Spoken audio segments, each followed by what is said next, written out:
Manusia yang bertanggung jawab dengan manusia yang tidak bertanggung jawab. Menurut penelitian, ada dua kelompok mahasiswa. Yang pertama, yang bertanggung jawab. Mahasiswa yang bertanggung jawab terhadap kehidupannya, yang memberikan usaha yang terbaik yang mereka bisa lakukan untuk mendapatkan kehidupan yang lebih baik. Yang kedua, ada mahasiswa yang tidak bertanggung jawab, yaitu mahasiswa yang belum bertanggung jawab atau tidak mempunyai persiapan belajar yang jelas, jarang mengerjakan tugas, jarang membaca buku kuliah, terlambat masuk ke kelas, bahkan membolos kuliah. Biasanya juga lupa mengerjakan tugas dan nilai hasil studinya di bawah standar kelulusan per semester. Mahasiswa ini juga biasanya tidak mengikuti tata tertib yang ada di kampus. Dalam perspektif filosofi dualisme, ada dua kelompok perilaku manusia. Kelompok yang pertama adalah kelompok bertanggung jawab, dan kelompok yang kedua adalah kelompok yang belum bertanggung jawab. Dinamakan demikian karena dalam konteks psikologi pendidikan, definisi tanggung jawab menurut Suharto dan Anna didukung oleh pendapat McClelland dan Renzulli adalah kehendak bebas mendengarkan dan melakukan aturan sosial yang berkaitan dengan pembelajaran serta menanggung konsekuensi perbuatan yang individu lakukan. Dengan kata lain, siapapun yang bertanggung jawab berarti pribadi yang dengan maksimal merencanakan aksi untuk mendapatkan hasil terbaik, melaksanakan aksi yang mendatangkan konsekuensi tersebut, serta mengevaluasi hasil aksi tersebut demi perkembangan jati diri selanjutnya. Bertanggung jawab berarti merencanakan, melaksanakan, serta mengevaluasi kegiatan dalam hidup dengan maksimal. Kenyataannya bahwa banyak manusia mengalami hasil minimal dalam hidup dan pekerjaannya, bukan karena kurang pandai, melainkan karena kurang bertanggung jawab. Kurang bertanggung jawab dalam artian mereka tidak merencanakan hidup dengan baik, atau tidak melaksanakan rencana hidup dengan baik, atau tidak memberikan waktu untuk mengevaluasi hidup yang telah dialami.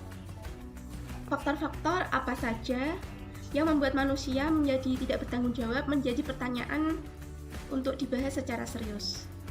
Secara ilmu psikologis, pada dasarnya akan ditemukan dua macam jawaban, yakni faktor internal atau biologis dan faktor eksternal atau sosiologis. Gregorius Mendel, Piaget, dan Bertil Ostenburg adalah tokoh-tokoh yang menekankan faktor biologis sebagai penentu perilaku manusia. Sementara John B. Watson, Ivan Pavlov, B.F. Skinner menekankan teori bahwa perilaku manusia disebabkan karena reaksi terhadap pengaruh sosial. Watson, Pavlov, dan Skinner terkenal dengan teori pembelajaran manusia melalui pengaruh sosial. Dalam kehidupan sehari-hari, kedua teori tersebut mempunyai bukti ilmiah kebenarannya. Misalnya saja, karena genetis, perilaku anak akan mirip dengan perilaku orang tuanya atau generasi sebelumnya.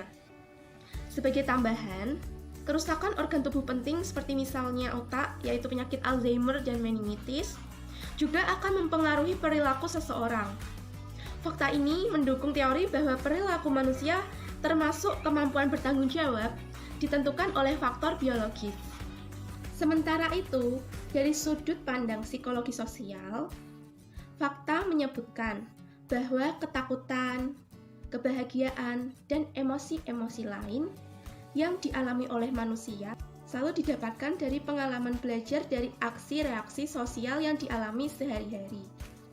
Secara alami, interaksi individu dengan teman-temannya, dengan keluarga, dan orang-orang di sekitarnya menghasilkan penyerapan informasi-informasi yang memunculkan emosi-emosi. Emosi inilah yang diekspresikan melalui perilaku manusia.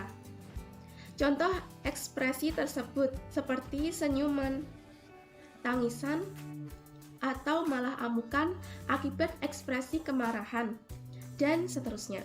Fakta ini mendukung kebenaran ilmiah dari teologi psikologi sosial, bahwa perilaku manusia adalah reaksi dari aksi sosial. Teori Ryan dan Deci sangat membantu menyimpulkan hubungan antara tanggung jawab komitmen dan harapan hidup. Relasi antara variabel tanggung jawab. Setiap individu juga dapat berubah-ubah dari tanggung jawab menjadi tidak bertanggung jawab. Hal ini akan dialami setiap individu apabila ia mengalami pemaknaan hidup negatif menjadi tidak percaya diri, kehilangan harapan, cenderung pesimis, rasa bersalah berkepanjangan atau komitmen menurun, fokusnya beralih. Oleh hal ini, daya juang menurun, daya tahan menurun. Alan Carr menjelaskan bahwa setiap orang mengalami perkembangan psikologi sehingga bisa menjadi komitmen dan pemaknaan hidup seseorang akan berubah-ubah sesuai dengan pengalaman interaksi dengan ekologi sepanjang hidupnya. Mengetahui proses manusia menjadi bertanggung jawab, mengetahui proses manusia menjadi tidak bertanggung jawab. Mengetahui perubahan perilaku manusia, diri tidak bertanggung jawab menjadi manusia yang bertanggung jawab. Mengetahui perubahan perilaku manusia dari yang bertanggung jawab menjadi tidak bertanggung jawab. Proses persepsi teori ekologi.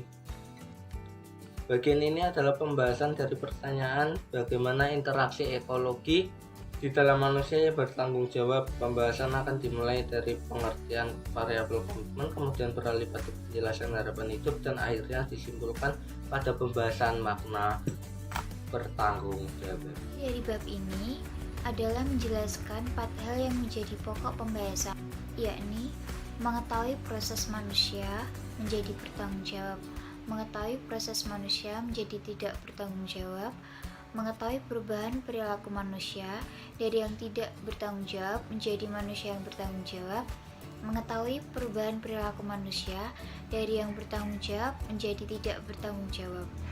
Yang pertama, manusia bertanggung jawab dari perspektif teori ekologi. Bagian ini adalah pembahasan dari pertanyaan bagaimana interaksi ekologi di dalam manusia yang bertanggung jawab. Pembahasan akan dimulai dari pengertian variabel komitmen, kemudian beralih pada penjelasan harapan hidup, dan akhirnya disimpulkan pada pembahasan makna tanggung jawab. Dari penelitian yang telah dilakukan, apa yang dialami oleh 4 subjek manusia yang diteliti ternyata sesuai dengan teori Ryan dan Deci. Relasi antara variabel tanggung jawab, komitmen, dan pemaknaan hidup para mahasiswa adalah berbanding lurus. 2. Manusia tidak bertanggung jawab dalam belajar dari perspektif teori ekologi. Bagian ini adalah pembahasan dari pertanyaan bagaimana interaksi ekologi di dalam manusia yang tidak bertanggung jawab. Pembahasan akan dimulai dari pengertian variabel komitmen, kemudian diperdalam dengan pengertian pemaknaan hidup, dan akhirnya disimpulkan pada makna tanggung jawab. Komitmen adalah daya seseorang untuk mengikatkan diri pada sesuatu, beradaptasi sekaligus tertantang untuk menyelesaikan sesuatu itu karena ada motivasi intrinsik. Untuk mendapatkan komitmen, manusia memerlukan proses. Proses ini berawal dari munculnya sumber daya komitmen, yakni motivasi intrinsik.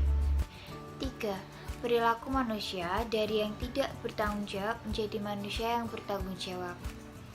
Penelitian ini melihat bahwa perubahan kualitas tanggung jawab belajar ditentukan dari manusia menemukan satu alasan penting mengapa ia harus berminat pada belajar.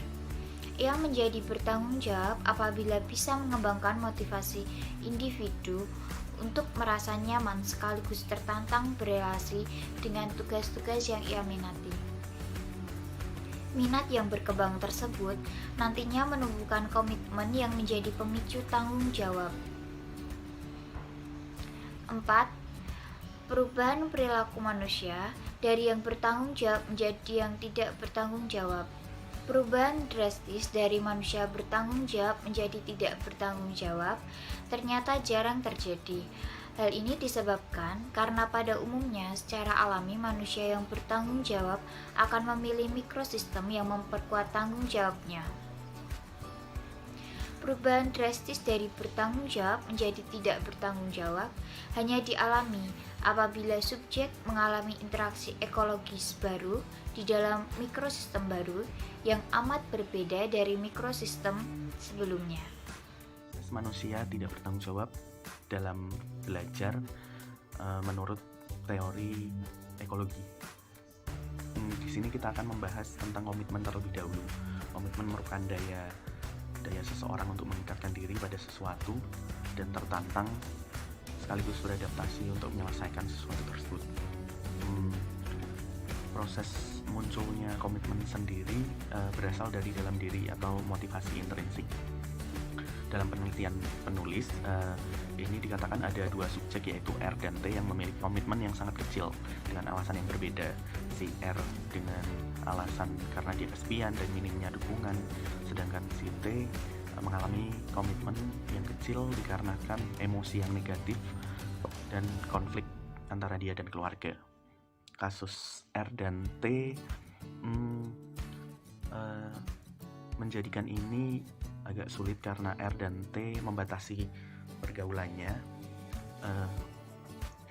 R dan T membatasi diri untuk bergaul dengan orang yang lebih cerdas atau lebih mampu dari dia, dan mereka berdua mengatakan bahwa dirinya minder untuk bergaul dengan orang yang lebih cerdas. Fakta ini seturut dengan teori Erikson yang mengatakan bahwa mutu kedewasaan individu sangat bergantung pada kemampuan individu melewati tahap identity versus role confusion. Dalam kasus R, interaksi ekologis perlu didesain agar R didukung untuk mempunyai kematangan identitas. R yang anak tunggal kesepian menentukan bagaimana dia mau belajar karena dia tidak memiliki teman atau saudara di dalam lingkungannya untuk diajak berdiskusi. Pada kasus T, ia terlalu fokus antara dirinya dengan pacarnya yang menyebabkan emosi dia negatif. Dua subjek di kelompok kurang bertanggung jawab, R dan T, memiliki kesamaan, yaitu tidak konsisten, tidak terbuka, tidak menyukai berteman dengan orang banyak, pemalu, introvert, takut untuk keluar dari zona psikologis. Hidupnya adalah reaksi dari tugas dan pekerjaan yang diberikan. Mereka juga bergantung kepada dirinya masing-masing, jadi susah untuk menemukan komitmen dalam diri sehingga mereka susah untuk bertanggung jawab. Begitu. Itulah yang menyebabkan ketidakteraturan dalam belajar pada diri R dan T.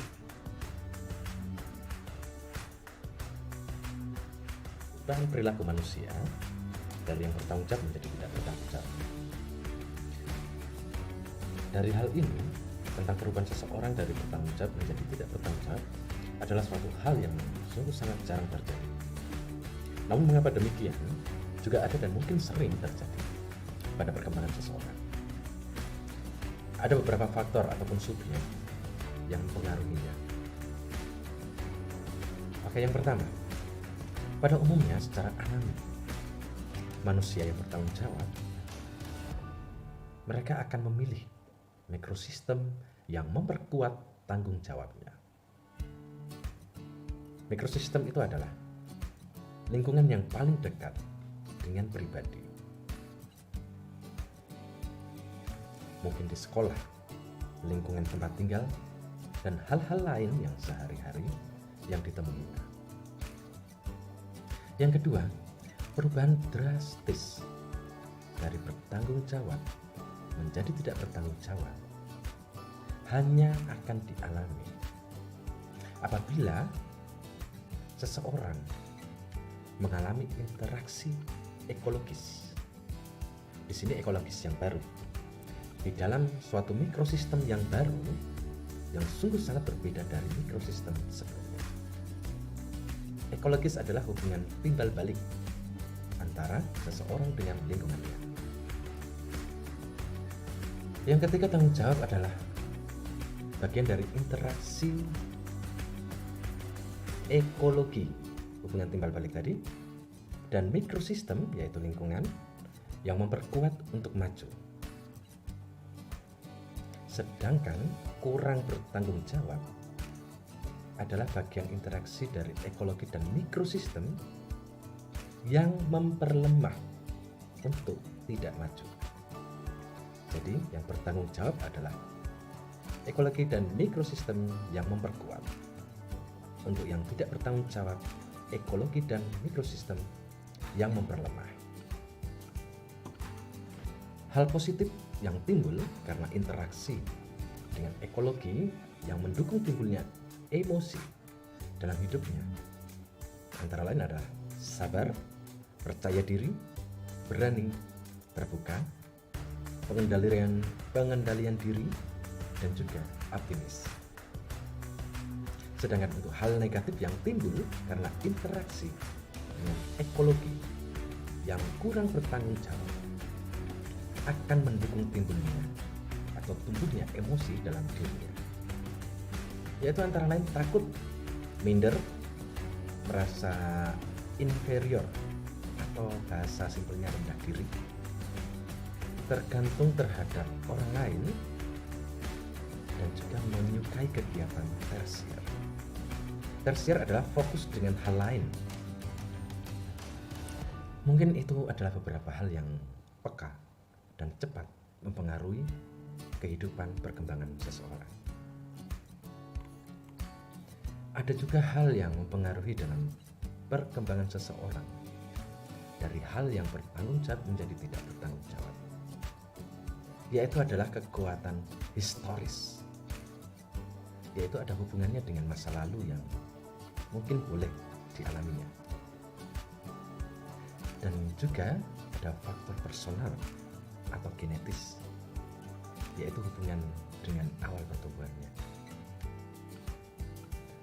Di sini saya akan mencoba untuk melihat unsur-unsur yang menjadikannya kekuatan personal atau kekuatan genetis,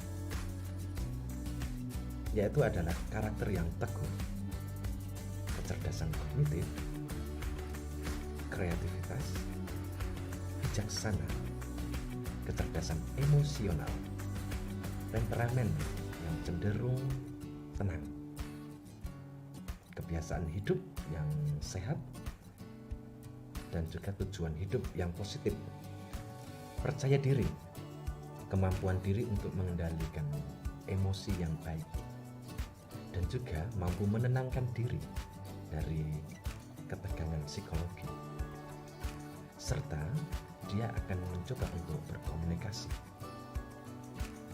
diri dengan jujur. Itu adalah unsur-unsur yang menjadikannya kekuatan dari personal atau secara genetis. Ada juga unsur-unsur yang menjadikannya kekuatan kontekstual. Kontekstual artinya adalah yang berhubungan dengan konteks saat itu, hal-hal lain yang mempengaruhi dalam dirinya, yaitu adalah dukungan dari keluarga di masa kini, hubungan yang baik dengan sahabatnya, dan juga dukungan dari lingkungan di sekitarnya, atau mungkin bisa jadi keterisian waktu luangnya dengan kegiatan yang berguna, dan juga dukungan fasilitas pendidikan yang memadai, serta dukungan dari aturan sosial yang ada di sekitarnya. Saran terhadap mikrosistem individu. Istilah mikrosistem memiliki arti lingkungan terkecil. Di dalam dunia psikologi, istilah mikrosistem menyangkut lingkup perkembangan individu terkecil. Contohnya keluarga. Di dalam sistem pewarisan sifat, gen orang tua mewarisi pembentukan pemaknaan hidup suatu individu. Oleh sebab itu, sudah sepatutnya bahwa ayah dan ibu harus menjaga kesehatan hidupnya, baik itu kesehatan fisik maupun mental. Mulai hidup tidak sehat seperti merokok, tidak disiplin dalam mengatur ritme kerja tubuh dan pola makan, itu perlu dihindari. Hal negatif itu alangkah baiknya segera dihilangkan sedini mungkin. Langkah ini dilakukan untuk meminimalisir risiko melahirkan individu yang tidak sehat secara fisik, mental, maupun genetis. Selanjutnya, saran terhadap mesosistem individu. Mesosistem merupakan hubungan antara mikrosistem dengan mikrosistem yang lain. Hal-hal yang terjadi dalam satu mikrosistem dapat mempengaruhi mikrosistem yang lain. Contoh mesosistem ini antara lain hubungan antara mikrosistem keluarga dengan sekolah atau mikrosistem sekolah dengan pergaulan teman sebaya. Hubungan yang baik antara mikrosistem ini akan membuat individu dapat berkembang menjadi pribadi yang utuh dan berkualitas. Individu akan dapat membentuk dirinya dengan baik karena relasi antar mikrosistem tempat ia berada saling mendukung dan memperkembangkan diri. Namun, jika hal ini terjadi sebaliknya, individu akan terganggu dalam proses perkembangan hidupnya. Jika hal ini terjadi, ia akan kesulitan menemukan jati diri dan makna hidupnya, seperti kurangnya rasa percaya diri, menarik diri dari pergaulan, dan lain. Saran terhadap ekosistem individu. Ekosistem merupakan pengamalan individu dengan lingkungan yang tidak melibatkan individu secara langsung.